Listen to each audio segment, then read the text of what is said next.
그 정해진 물길을 만들어주는 두 가지 데이터가 있는데요. 하나는 인구 밀도고 또 하나는 가구 트렌드.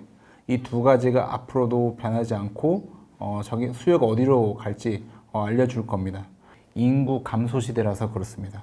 이제 초저출산이란 말들이 계속 나온다는 것은 우리 시대가 인구에 되게 민감한 시대라는 걸로 접어든다라는 것이거든요. 제가 서두에도 썼지만 이렇게 생각하시면 돼요. 여러분이 인구 감소 지역 계속 언론에서 회자되잖아요. 인구 감소 지역에 사는 청년이라고 생각을 해보시면 계속적으로 내가 인구 감소 지역 사는데 뭐 상권이 없어진다, 평원이 없어진다, 심지어 제일 중요한 일자리마저 없어진다라고 계속 세뇌를 시켜버리면은 그럴수록 더욱더 어디로 가고 싶냐면 인구가 몰려있는 데로 가고 싶어하는 욕구는 더욱더 커집니다. 그래서 인구 밀도가 높은 곳이 뭐가 마치 자석처럼 이 청년들을 끌어당기는 것인데 이 청년들은 뭡니까? 미래의 주택 수요잖아요. 그래서 결국에는 인구 밀도가 높은 곳이 자석처럼 미래의 수요를 끌어당기기 때문에 미래에 우리 부동산 시장을 볼 때 가장 중요한 지표고 끌어당긴다고 했던 것은 이 끌어당기는 그 지점들이 더욱더 커질 것이기 때문에 어떻게 보면 정해진 미래라고 할 수 있겠습니다. 그래서 인구 밀도가 가장 제1의 어떤 우리 부동산의 우상향을 바라볼 수 있는 가장 중요한 변하지 않을 척도라고 할 수 있겠습니다. 이제 저성장 시대에서 우리가 인구 밀도는 변수가 아니라 어떤 상수예요. 왜냐면은 우리가 예전에 우리가 생각을 해보시면 우리가 개발도상국이고 막 7, 80년대였으면 인구를 막 사람들 많이 났을 거예요. 그럼 여기도 신도시가 태어나고 여기도 신성장 도시가 태어났을 텐데 그렇지 않는 것이죠. 결국에는 인구 밀도는 지금도 그렇고 앞으로도 그 도시가 계속적으로 몰리는 도시이기 때문에 상수라고 보는 게 맞고요. 그 인구 밀도가 높은 곳의 특징은 뭐 당연히 일자리 때문에 먹고 살아야 되니까 일자리가 중요한 거고 또 하나는 이 연구를 하면서 본 것은 이 인구 밀도가 높은 지역들은 중공업 지역이나 상업 지역들이 상당히 다른 지역에 비해서 땅의 면적이 차지하는 비중이 높다라는 것이에요. 생각을 해보시면 아파트만 빡빡한 지역보다는 아파트가 어느 정도 있고 상업시설이 들어가 있고 중공업 지역이 나중에 이제 탈바꿈 되겠죠. 예를 들면 영등포구의 물레동이나 성수동 여기가 다 중공업 지역이잖아요. 근데 어떻게 바뀌고 있잖아요. 힙하게. 그런 지역들이 주거와 우리가 편의시설, 문화가 되게 공존하는 지역 중에 하나거든요. 강북처럼 아파트만 빽빽한 것이 아니라 그래서 이런 지역들이 또 주거 인구 밀도가 높은 지역이거든요.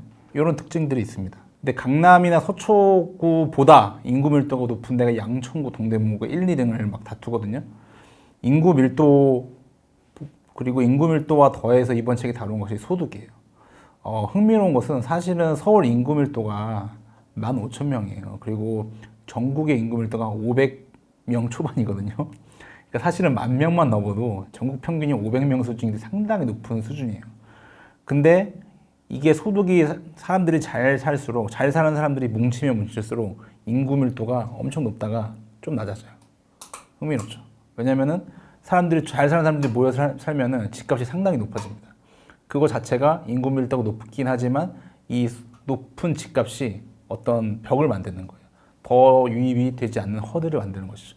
그래서 강남 서초구 이상 정도의 소득이 몰려 살면은 갑자기 인구 밀도가 15,000, 17,000에서 10,000명으로 뚝 떨어집니다.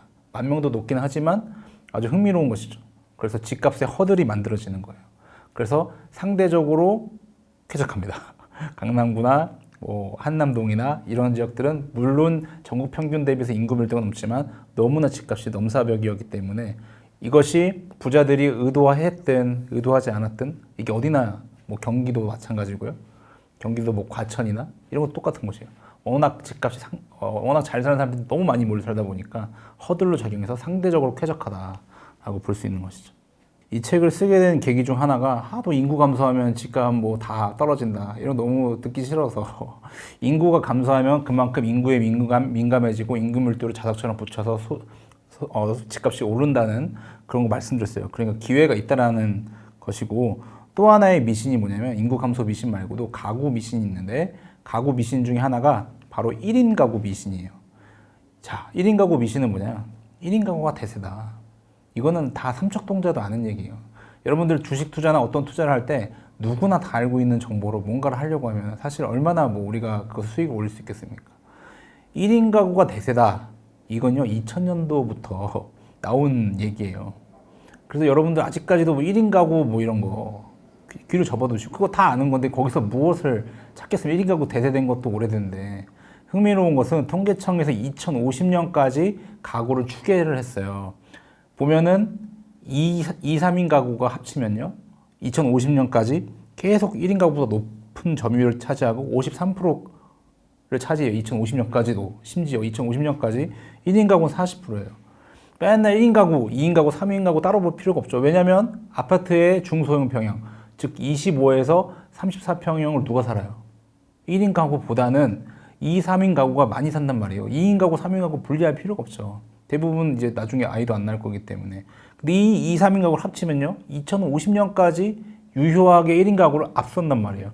따라서 무슨 오피스텔보다는 아파트 25, 34평 똘똘한 한 채가 훨씬 더 이 수요가 굳건하게 유지가 된다라는 것들 통계가 있는데 이건 역시 아마 오늘 처음 듣는 분들이 꽤 많을 거예요. 그러니까 제가 이런 것들을 좀 벗겨보고 좀 보여드리자, 비춰주고자 노력을 이 책에 담아서 이것 말고도 상당히 다양한 가구는 어떤 다양한 색들이 있는 팔레트랑 같거든요. 이 팔레트로 정말 다양한 가구의 모양들이 이 책에 나타나 있는데요. 물론 통계청에서 과학적으로 추계한 결과를 바탕으로 한 것이기 때문에 그래서 1인 가구 미신 타파하시고 2, 3인 가구가 앞으로도 훨씬 많다. 그래서 오피스텔보다 아파트가 짓기 더 어렵죠.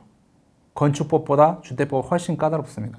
그러면 아파트 더욱더 희소해질 것입니다. 그래서 25, 34평 중소형 아파트 똘똘한 한 채 이런 부분들을 가구 미신 타파해서 여러분들이 꼭 기억해 주셨으면 좋겠습니다.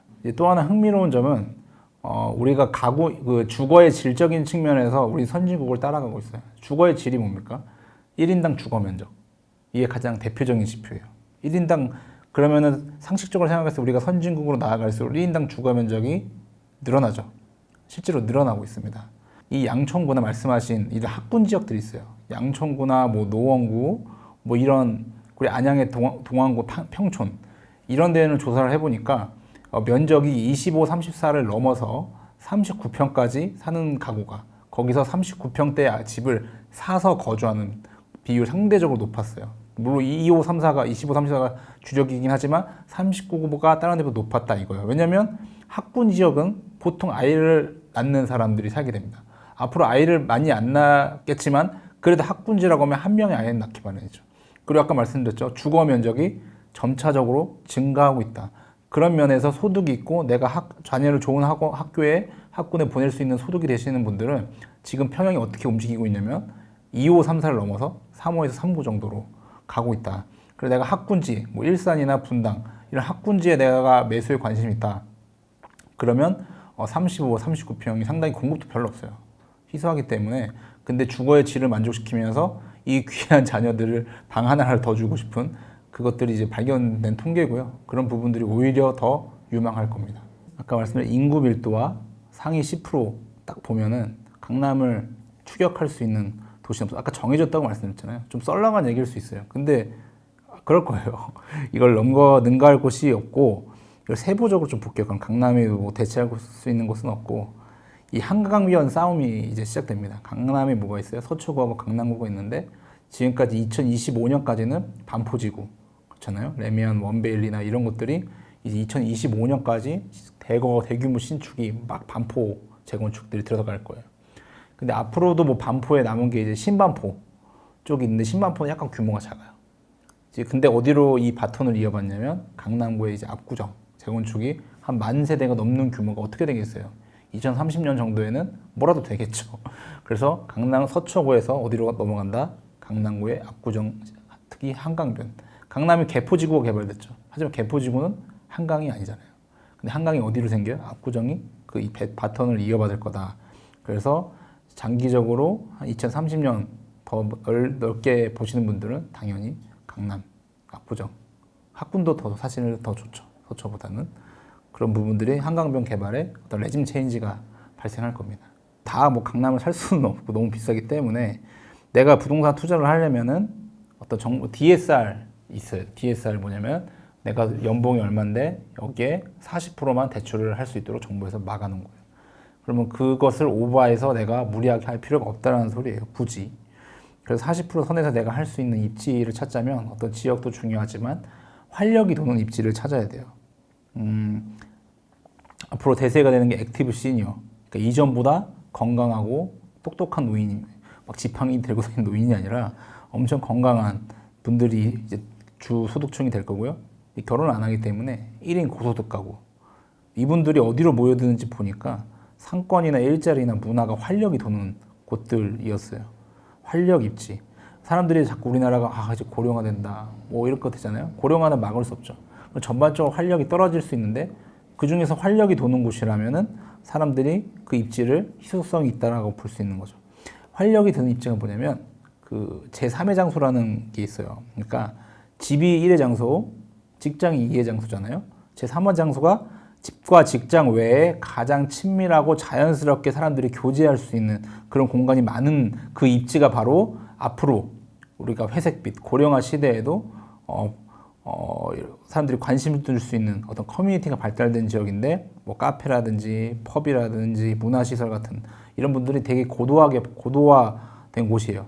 또 덧붙이자면 여러분들이 이제 코로나 때문에 어떤 대형 마트가 많이 없어졌어요. 그렇죠? 이제는 근데 대형 마트를 살려두는 곳들이 있어요. 어떤 이마트나 뭐 홈플러스에서나 다 뭐 줄이긴 하겠지만 살려두는 곳이 있다. 이건 의미가 상당히 큰 거예요. 왜 거기 살려둘까요? 신선식품, 그 체험할 수 있는 거 이거 남겨놔야 되거든요. 거기에다 엄청 힘을 많이 줄 거예요. 거기다 힘을 꽉 줘가지고 거기서 사람들을 모을 거고 거기 사람들을 문화를 만들어 줄 거고 체험할 수 있는 것들을 많이 많은 먹거리들이 거기에 생길 거예요.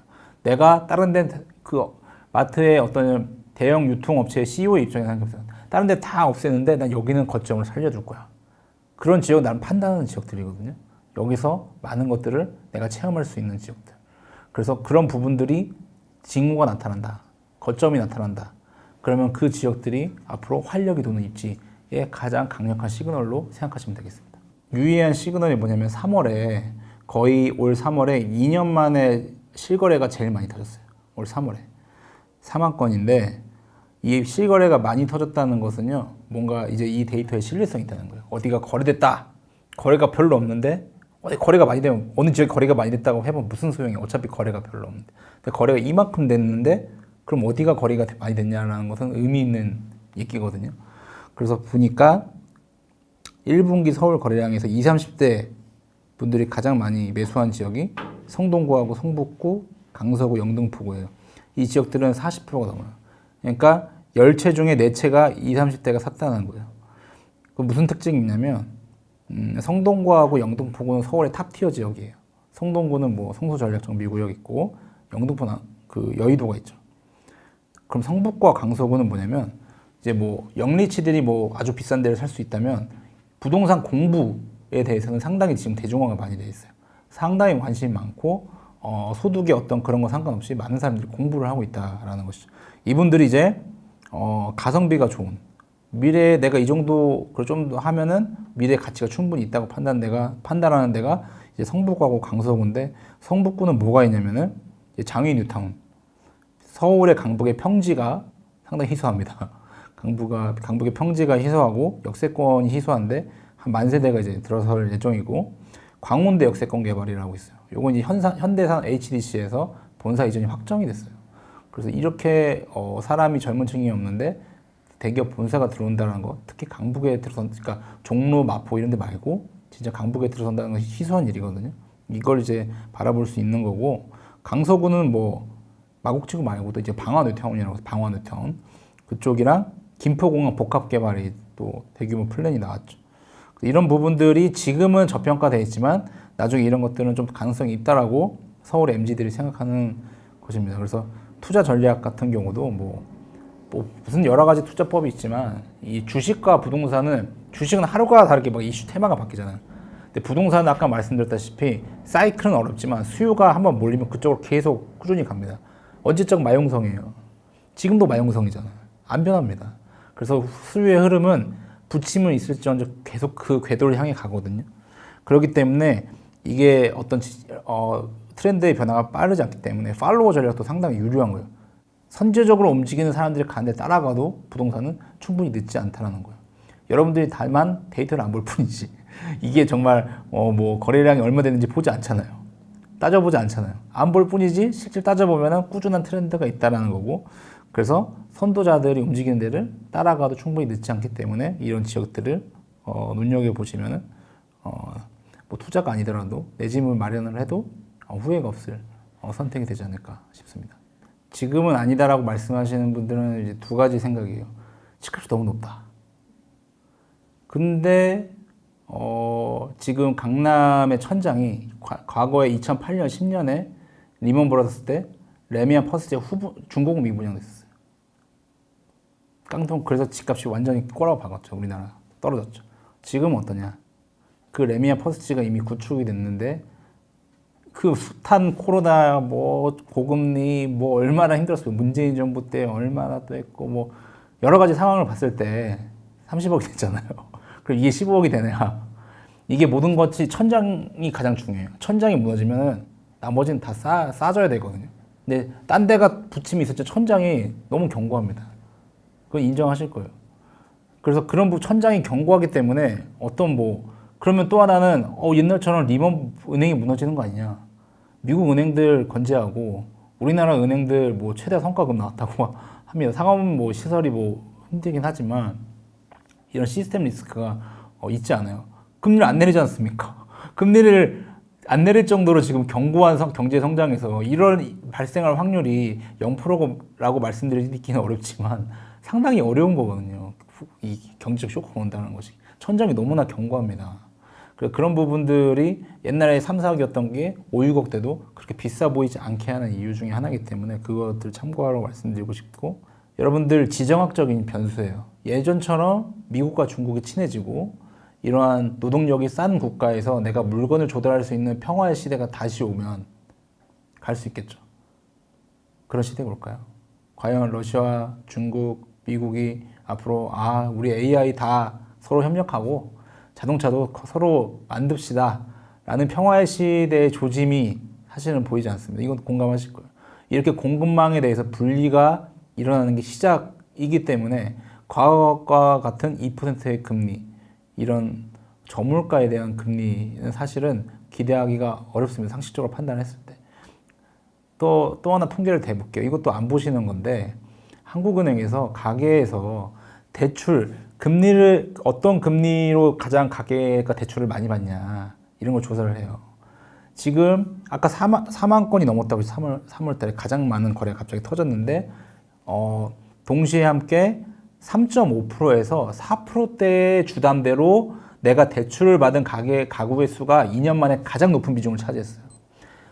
작년 말에 작년에 하반기 집값 떨어졌죠. 그때는 4에서 4.5. 이때 4% 후반대에 대출을 받은 사람 비중이 많았어요. 그러니까 후달리니까 집값이 안 오르는데 갑자기 3.5에서 4%로 대출받은 비중이 확 늘어나니까 거래가 터졌다? 이건 무슨 말이에요? 아는 사람들은 앞으로 2% 금리는 쉽지 않다. 그러면 내가 뭐 다주택자는 못하지만 3% 중후반대라면은 지금 사는 게, 똘똘한 한 채를 사는 게 맞겠다라고 생각을 하게 되는 것이죠. 그래서 그런 부분들을 기다리면은 그렇게 자연적으로 오는 금리가 2%의 금리는 아니다라는 것입니다. 제일 중요한 건 시간입니다. 시간. 우리가 이제 소득을 할 수 있는 시간들이 있기 때문에 뭐 40대 우리나라 그런 거 다 떠나서 국토부에서 조사하는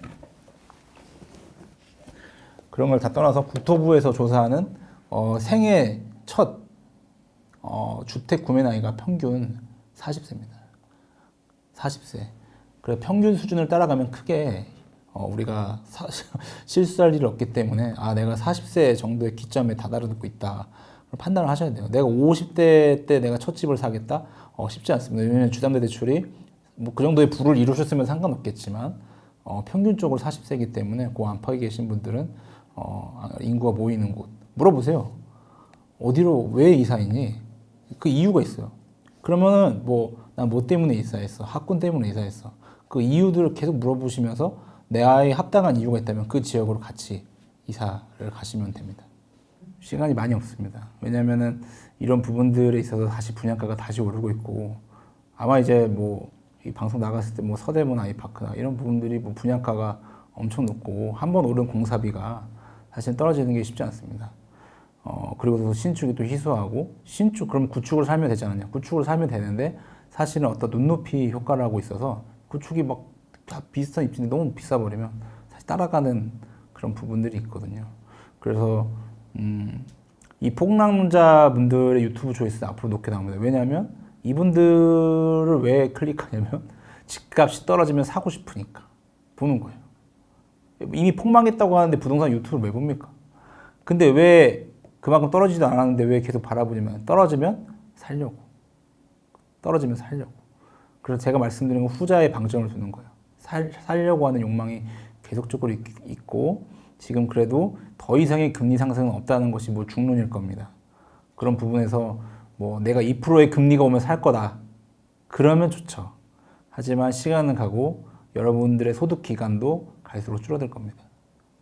금리 대출이 뭐 3, 40년 대출이기 때문에 여러분들의 소득 그 기간 안에 좀 너무 많이 기다리시다 보면은 이 금리가 어쩌고 그거 상관없이 내가 그걸 감내할 수 있는 소득 자체가 소실된 부분이 분명히 있기 때문에 꼭 그 시간을 너무 늦추지 않았으면 좋겠다는 생각이 듭니다.